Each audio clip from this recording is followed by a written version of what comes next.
제사장 나라 거룩한 백성이 되리라. 세계가 다 내게 속하였나니 너희가 내 말을 잘 듣고 내 언약을 지키면 너희는 모든 민족 중에서 내 소유가 되겠고 너희가 내게 대하여 제사장 나라가 되며 거룩한 백성이 되리라. 너는 이 말을 이스라엘 자손에게 전할지니라. 6월달을 호국 보훈의 달이라고 말합니다. 6월달은 특히 우리 민족에게 있어서 지난 가을을 생각하면 굉장히 아픔이 들어있는 달이기도 합니다. 1950년 6월 25일은 하마터면 이 조국이 송두리째로 공산당에게 넘어갈 뻔했습니다. 대한민국이 이 세계 민족 앞에 참 자랑거리가 될 수 있는 좋은 계기가 우리에게 왔습니다. 하나님께서 대한민국 백성을 사랑하사 영적으로 머리가 열려서 참 귀한 세계 민족 속에 대한민국을 하나님께서 만들어 주신 것입니다. 이 조그마한 나라에서 세계를 향해서 선교사들이 민족적으로 보면 숫자를 따지면 가장 많은 선교사가 파송이 되어지고 있습니다. 가난과 기아에 허덕이고 온갖 질병 속에 수많은 사람이 죽어가던 은둔의 나라, 죽의 나라가 강명한 빛이 비치는 아침의 나라로 바뀌어진 것은 복음이 들어와서 그러한 것입니다. 그러나 아직도 북한은 무력 남침을 절대 잊지 않고 있습니다. 우리가 보신 것처럼 지금도 미사일을 쏘아 올리고 있고 핵 개발에 여념이 없습니다. 그 사람들은 경제에 대한 것은 성장 자체를 원하지 않고 있습니다. 실제 보면은 이 공산당들은 가난과 기아에서 사람들에게 줄을 세워 배급을 주고 그들을 억압하고 그들을 착취하고 그들에게 공포심을 심어서 자기들을 섬기게 하는 이거는 일종의 사탄의 전략을 쓰고 있는 것입니다. 우리나라도 보수 정권과 좌파 정권이 연달아 이렇게 집권을 합니다만 보수 정권도 부패성을 이것을 변환하지 아니할 수가 없지만 좌파 정권이 들었으면 정말 불안하기 그지없습니다. 지금 경제적으로 얼마나 많은 어려움이 온 것은 여러 가지 원인이 있지만 그러나 좌파 정권이 들어오면서 쓸데없이 탈원전 무슨 정책을 쓰고 그리고 또 소득주도 경제성장이라는 듣도 보도 못한 그런 공산주의적인 이 경제 도입이 되니까 나라가 얼마나 어려워졌는지 모릅니다. 어떤 분은 중국은 경제는 자본주의를 하고 정치는 공산주의를 해서 나라가 단단해졌다. 그렇게 하면 안 되겠느냐 하는 그런 말도 하기도 합니다. 그러나 또 정반대로 보는 분은 중국이 망할 날이 멀지 않았다 이렇게 말을 하기도 합니다. 우리나라처럼 좌우 대립이 극을 치닫는 그런 나라는 세계 역사 속에 세계 민족 속에 없습니다. 우리가 대한민국을 위해서 많이 기도해야 되는 것이 바로 여기에 있는 것입니다. 신앙에는 국경이 없습니다. 그러나 신앙인에게는 국경이 있습니다. 때문에 우리는 대한민국을 사랑해야 합니다. 우리가 그리스도인이라면 대한민국을 위해서 기도해야 합니다. 하나님께서 6.25 전쟁 중에서 극한 잿더미 가난 궁핍 속에서 우리 민족을 살려낸 이유가 무엇이겠습니까? 6.25 전쟁이 끝나고 난 다음에 대한민국의 국민소득은 76불이었습니다. 필리핀이 170불, 태국이 220불이었습니다. 이 76불이라는 돈은 우리가 1년 그 소득을 가지고 산다고 할 것 같으면 죽을 끓여 먹어도 모자랍니다. 세계에서 가장 밑바닥에서부터 칠 때 제일 끝에서 두 번째 가난한 나라였습니다. 배고픔, 기아 속에 허덕일 수밖에 없는 이 대한민국, 우리가 이거는 부인할 수 없는 사실인데 미국의 도움이 없었다면 우리 민족은 거의 굶어 죽었을 것입니다. 6.25 전쟁이 끝나고 난 다음에 많은 도움을 받았지 않습니까? 독일, 프랑스, 영국, 미국 많은 도움을 받았습니다. 잊어버려서는 안 됩니다. 지금은 32,000불의 국민소득을 가지고 있는 세계 경제 11위 국가에 올라서 있습니다. 얼마나 많은 풍요를 누리고 잘 살고 있는 것은 하나님께서 전적으로 우리 민족에게 복을 주신 것입니다. 여러분, 대한민국 안에만 있으면 잘 몰라요. 외국에 나가보면요, 제가 중동 지역 가보니까 큰 대형 간판들이 LG전자 간판이 있어요. 삼성 에너콜이 있어요. 저 지구 반대편 브라질, 아르헨티나 그쪽에 가도요, 한국 제품들이 거기 얼마나 있는지 몰라요. 참 대한민국의 경제성 얼마나 대단하다는 것을 알 수 있어요. 우리 대한민국이 이렇게 전 세계의 민족 속에 대한민국이 빛이 나고 있는 것은 하나님이 이 잿더미와 같은 이런 황폐한 나라에 복을 주신 겁니다. 정치 잘해서 그렇습니까? 정치인들 한번 보십시오. 여야를 막론하고 누구를 믿고 누구를 의지할 수가 있겠습니까? 얼마나 기가 막힌 현실 속에 우리가 살고 있습니까? 북한을 상대하기 위해서 끊임없이 우리는 국민들의 세금이 방산산업에 들어가죠. 탱크를 수입하고 전쟁 살상 무기를 수입해 들어와서 국방을 지키고 있고 미국의 수많은 우리나라를 지키는 비용을 지불해야 되는 이런 나라지 않습니까? 신기한 것은 그렇게 하면서도 우리는요, 다시 이 전쟁 무기를 업그레이드해서 계속 놔두면 고철되니까 계속 업그레이드를 하잖아요. 세계에 거의 지금 현재 보니까 방산 1위 국가로 올라서고 있어요. 이게 참 하나님께서 우리 대한민국 백성들에게는 특수한 은혜를 주신 것 같아요. 얼마나 놀라운 하나님께서 은총을 주셨는지 한국 사람들은요, 원만한 거는 한번 보면은 다 자기들이 흉내를 내고 만들어내는 것입니다. 여러분 한번 실험 한번 해보세요. 어디 중고품 내버린 거 있거들랑 그거 고칠 데 없는가? 청계천 가면 다 고쳐줘요. 그 사람들 무슨 특별한 어떤 공부를 해가지고 나온 게 아니에요. 그런데도 한국 사람들은 돈이 된다 하면요, 거기는 자기 영혼까지도 집어넣습니다. 이럴 정도로 심혈을 기울이는 대한민국의 특성상 세계민족을 리드해 나갈 수밖에 없는, 그야말로 이것이 영적으로 보면 거룩한 나라요, 제사장 국가가 돼서 그들의 영혼을 지도할 수 있는 그런 민족이 된다는 것입니다. 하나님을 잘 섬기면, 하나님 편에 서면 하나님께서 이와 같은 은총을 주시겠다는 것을 말해주고 있습니다. 우리가 5,000년 유구한 역사하지만 그 대한민국 과거의 역사는 불교의 역사요, 유교의 역사입니다. 거기서는 아무것도 안 됐어요. 남의 종교를 비방하려고 하는 것이 아니라 거기는 가난과 기아와 정말 슬픔과 죽음과 이게 참 어둠밖에는 없었어요. 그러나 이 하나님의 나라가 우리 민족 속에 들어옴으로써 놀라운 역사가 나타난 것이죠.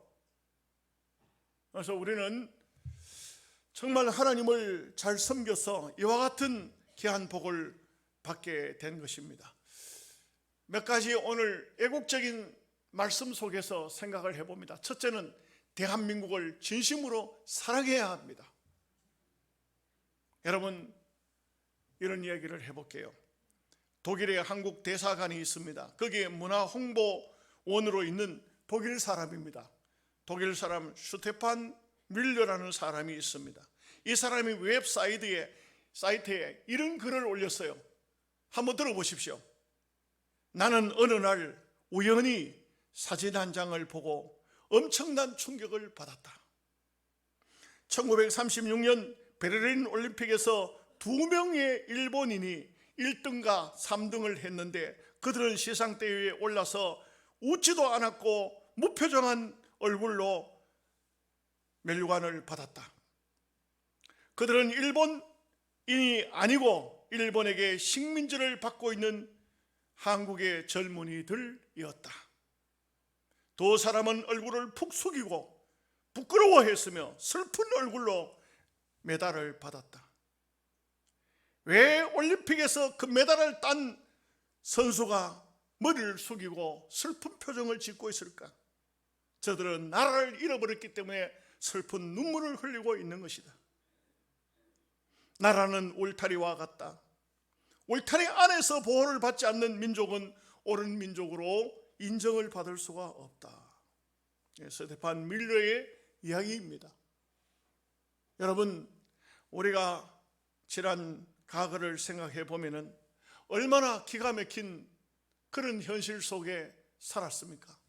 일본 사람들에게 36년이나 나라를 빼앗기고 저들의 통치를 받고 이름도 뺏기고 참으로 기가 막힌 그런 현실 속에 살아왔던 것을 알 수가 있지 않습니까?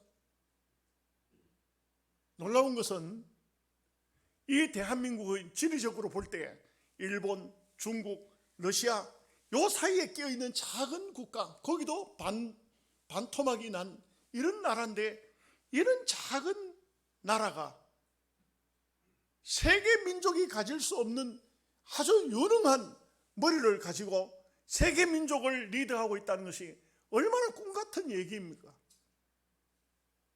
중국에는요, 나라 크죠? 원래 중국이라는 나라가 그런 나라가 아니에요.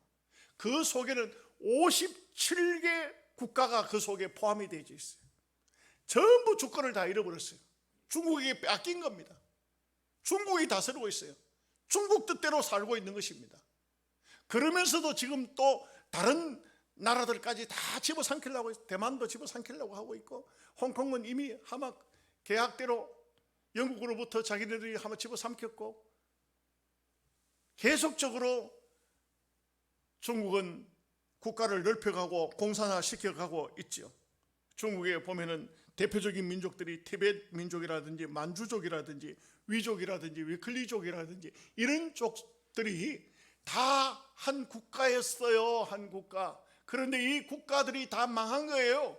다 망하고 중국에게 주권을 다 넘겨준 겁니다. 대한민국도 중국이 그렇게 집어먹고자 했지만 지리적 여건에 일본과 중국과 서로 싸우면서 어떻게 우리는 36년 동안 일본에게 한번 삼켰었지만 그렇지만 독립을 하고 하나님의 은혜로 여기까지 왔다는 것은 얼마나 귀한 하나님의 은혜고 축복입니까? 그런데도 지금 정치인들 가운데는 참 기가 막히게도 친중 세력들이 얼마나 많은지 몰라요. 중국을 흠모하고 중국이 큰 집이다 뭐 이렇게 하는 사람들, 물론 일본도 마찬가지지만요. 성경에는 많은 애국자들이 있습니다. 모세가 태어났을 때 히브리 민족은 엄청난 압박을 받고 있었습니다. 모세는 자신의 힘으로 히브리 민족을 해방을 시키고자 했지만 오히려 살인자가 될 수밖에 없었고 아무것도 할 수가 없었습니다.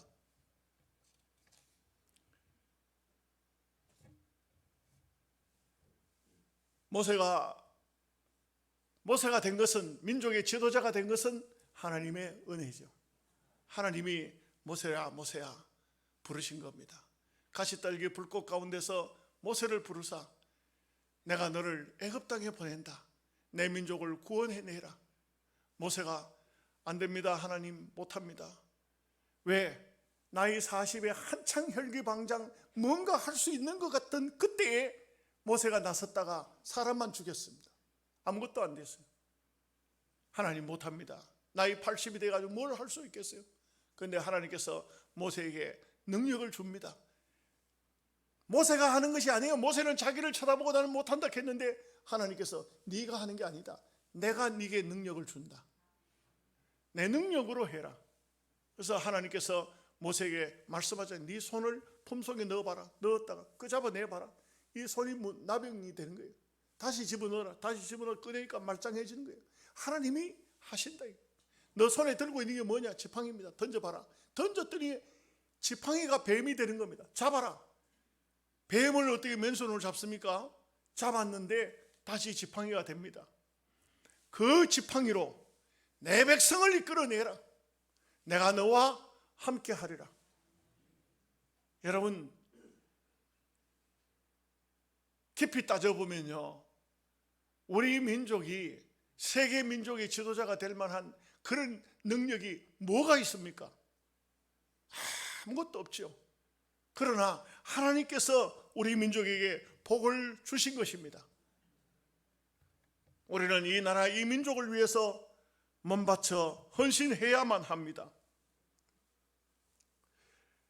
느헤미야는 고국의 안타까운 소식을 들었을 때 성전은 불타고 성벽은 무너지고 그리고 온 젊은이는 죽임을 당하고 나라 안에는 소망이 없다는 얘기를 듣고 수일 동안 앉아서 금식하면서 울었습니다. 그는 임금을 섬기는 술 맡은 간원장이었습니다. 느헤미야의 얼굴에 수심이 가득한 것을 보고 임금이 물어봅니다. 네 얼굴에 왜 수심이 있느냐? 이러이러한 일이 있습니다. 어떻게 하면 되겠느냐? 성벽을 재건하게 해 주십시오. 성전을 짓게 해 주십시오. 나를 고국 땅으로 보내주십시오. 느헤미야에게 임금을 통해서 이 귀한 하나님의 사역을 할 수 있게 하신 것입니다. 우리는 조국을 위해서 눈물로 기도해야 합니다. 프랑스에 전쟁이 났을 때 한 병사가 총탄을 맞고 수술을 받는데 그 수술이 잘못될 수도 있다는 것입니다. 물론 수술을 받으면 다 그렇죠.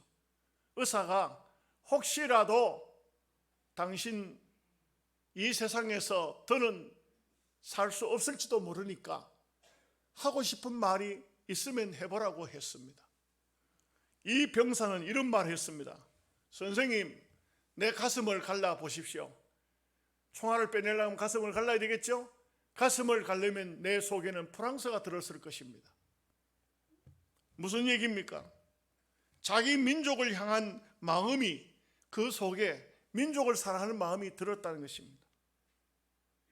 가나안 농군학교 김용기 장로님은 조국이여 안녕하라 이런 글을 애국적인 글을 쓴 것을 볼 수 있습니다. 김구호 선생은 할 일을 찾는 백성은 흥하고 원망을 찾는 백성은 망하리라 그렇게 했습니다. 성경의 사도 바울은 내 민족을 구원할 수만 있다면 내가 화를 당하여서 생명책에서 이름이 제하여지는 일이 있더라도 원하는 바라라. 자기 민족, 자기 동족을 향한 이런 마음 자세가 얼마나 강했나 하는 것을 알 수가 있습니다. 우리가 대한민국을 향한, 우리 조국을 향한 이 마음 자세를 옳게 가져야 됩니다. 두 번째, 우리 대한민국을 사랑하면 어떤 복이 우리 민족 속에 임할까요? 19세기 이탈리아의 개혁과 통일운동에 공헌한 사람이 가리발디라는 사람입니다. 원래 이름 주세페 가리발디죠. 이 이탈리아의 건국의 아버지라 이렇게 우리로 말하면 이승만 정도 이렇게 생각할 수 있습니다. 동로와 서로마가 분열이 되고 서로 찢기고 서로 다투고 싸우고 피 흘리고 한 동족끼리 계속 우리가 남과 북이 싸우듯이 계속 싸우는 겁니다. 여기에 가리발디가 청년들을 계몽합니다. 우리 동족끼리 싸워서 안 돼. 우리가 하나가 되어야 된다. 우리 민족이 하나가 되어야 된다. 이것을 말합니다. 어떤 청년이 조국을 위해서 싸워서 헌신한다고 무엇을 얻을 수 있냐고 물었습니다. 그때 조세페 가리발디가 이런 말을 했습니다. 우리가 조국을 위해서 힘써서 애를 쓴다고 해도 우리에게 돌아오는 것은 칼에 베인 상처, 심한 부상, 죽음으로 이어질 수 있을 것입니다. 그렇지만 우리 후손들에게는 평화로운 통일된 나라를 물려줄 수가 있을 것입니다. 구한말 혼란 시대에 우리나라에는 도산 안창호 선생이 있었습니다. 이 도산 안창호 선생이 많은 운동을 했죠. 실제로 이 운동이 싱그레 번그레 이런 운동도 했고 나라 사랑하는 이 운동을 참 많이 했습니다. 우리가 서로 사랑하면 살고 서로 물고 먹으면 죽는다. 우리는 의로운 백성이 되어야 된다. 이 도산 선생의 가르침입니다. 이 도산 선생은 참 보면은 제자들을 위해서 백성들을 위해서 모든 것을 헌신했습니다. 그 도산 선생의 글을 읽어보면요 이런 글이 나와요. 나중에 이제 나이가 많아서 죽기 전이잖아요. 그 당시에도 옷이 굉장히 귀했거든요. 자기가 미국에 살다가 입고 온 옷들을 제자들이 오면 다 외투 하나씩 다 입혀서 보냈어요. 뭐라도 줬어요. 뭐라도 다 자기 제자들을 위해서 줬습니다. 나중에는요 다 줄 거 다 주고 나니까 밥 담는 거, 국 담는 그릇 하나, 수저 한 불, 그리고 아주 낡은 외투 하나, 그거밖에 없었다고 그래요. 다 주고 이제 마지막 이 운명 직전이 되자 제자들이 어느 날 함께 모여서 선생을 찾아와 도산 선생을 찾아온 겁니다. 이 도산 선생이 마지막 유언을 합니다. 뭐라고 유언한지 아세요? 내가 죽고달랑 내 시신을 세브란스 병원에 보내서 의학생의 실험용으로 쓰도록 하라. 그리고 실험이 다 끝나거든 내 시신을 그냥 버리지 말고 모교 오산 학교에 복숭아 나무 밑에 묻어라.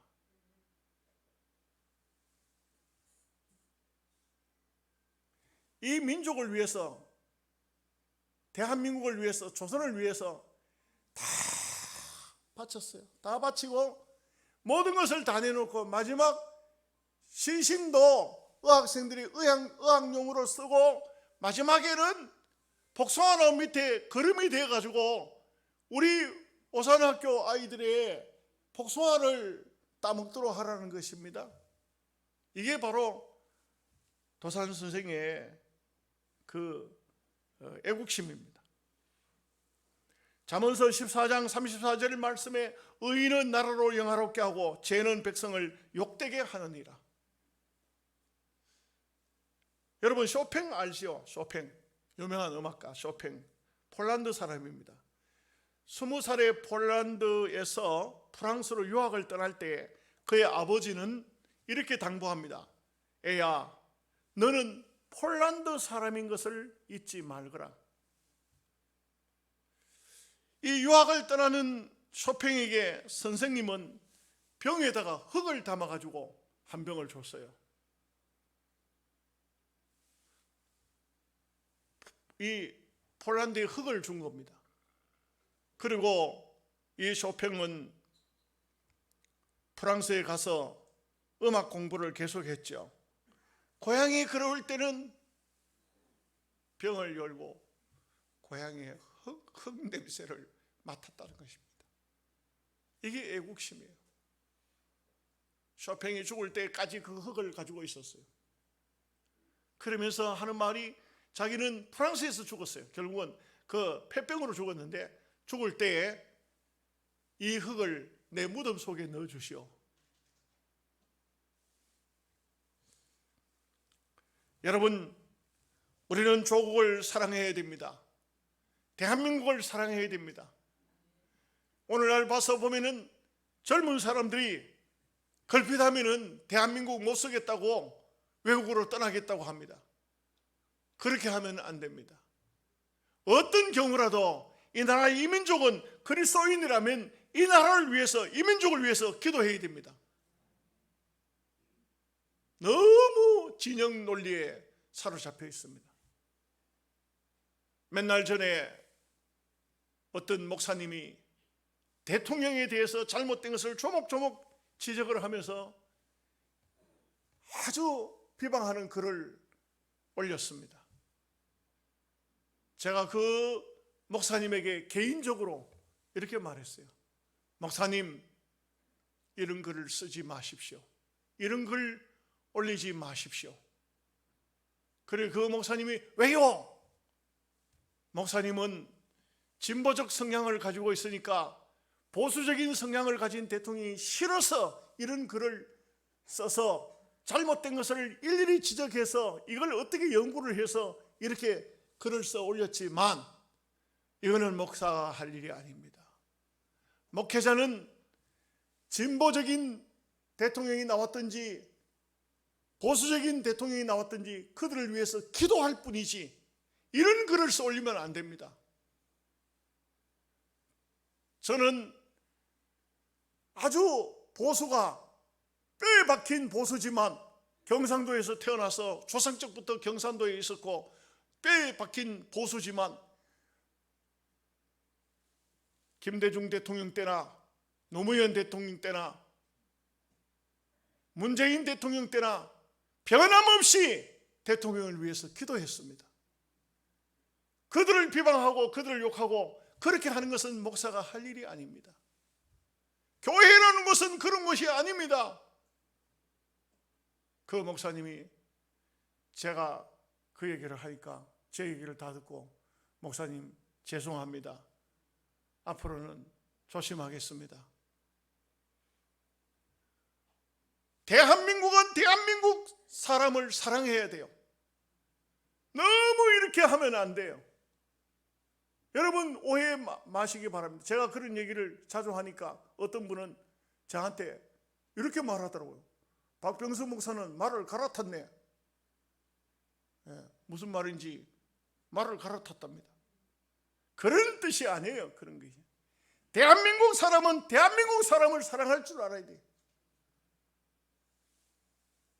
잘못된 것은 하나님께서 바로 잡아주기를 바라고 기도해야 된다. 세 번째, 하나된 조국을 후손들에게 물려주어야 됩니다. 신앙심과 애국심은 같습니다. 하나입니다. 하나. 여러분 성경에 나오는 신앙인들 보십시오. 다 애국자예요. 예수님도 애국자입니다. 모세도 애국자예요. 바울도 애국자입니다.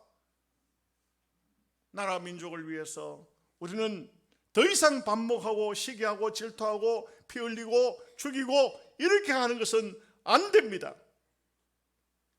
특별히 우리 대한민국의 지도자들요, 이렇게 하면 안 돼요. 이렇게 하면 안 돼요. 그만해야 돼요. 중단해야 돼요. 뭐 남의 잘못된 거 맨날 그걸 울가 먹으려고 합니까? 아마 다 울가 먹었잖아요. 이제는 더 이제는 뭐 영양가가 없잖아요. 이제 그만해야 돼. 그만해야 돼. 이제는 뭔가 미래를 내다보고 해야 되죠. 여러분 노블레스 오블리주라는 말을 혹시 아십니까? 이건 프랑스 말이에요. 우리 말이 아니기 때문에 무슨 말인지 여러분들은 설명 안 하면 안 들어보신 분은 잘 모르실 거예요. 귀족은 의무를 갖는다 이런 뜻이에요. 귀족은 의무를 가진다. 이게 무슨 말이냐 하면요, 노블레스 오블리죽 하는 것은 자기가 어떤 권력을 가졌든지 어떤 위치에 있든지 간에 그 있는 위치에 대한 것이 크면 클수록 거기에 대한 의무를 감당하라 이런 뜻이에요. 옛날 프랑스에요, 귀족들이 되면은 엄청난 부를 누립니다. 그들에게는 엄청난 혜택이 주어져요. 너무너무 사람들 앞에 존경을 받는, 우리 조선시대로 말하면은 사대부의 벼슬을 한 거와 똑같습니다. 양반 중에 양반이고 벼슬을 하고 그냥 말로 대단한 위치에 있지만, 다른 것이 있다면은 이 프랑스의 이 사람들은, 귀족들은 뭐냐면은 전쟁이 나면은 가장 앞에 간다는 것입니다. 전쟁이 나면 누구가 시키는 것이 아니고, 전쟁이 나면 나라가 위태로우면, 어려운 일이 생기면 가장 밑바닥으로, 가장 어려운 장소로, 가장 먼저 몸을 다치고 죽을 수 있는 그런 장소로 자기네들이 간다는 거예요. 이게 뭘 말해주고 있습니까? 의무를 말해주고 있는 것입니다.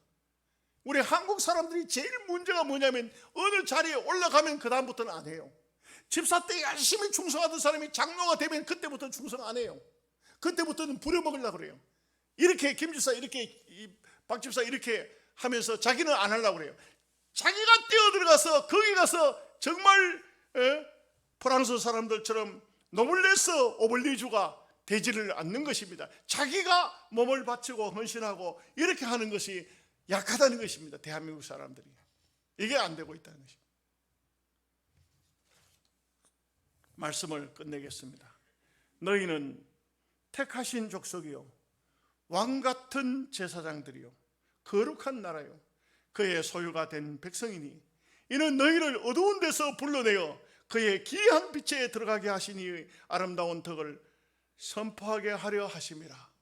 오늘 말씀을 베드로 사도가 베드로전서 2장에서 그대로 옮겨와서 이 말씀을 하고 있는 것입니다. 여러분, 우리는 보통 백성이 아니에요. 하나님의 영적인 큰 축복을 받은 백성들입니다. 이 백성답게 이 백성의 위치에 맞는 그런 삶을 사는 우리 모두가 되시기를 주님의 이름으로 축복합니다. 아멘. 기도하겠습니다.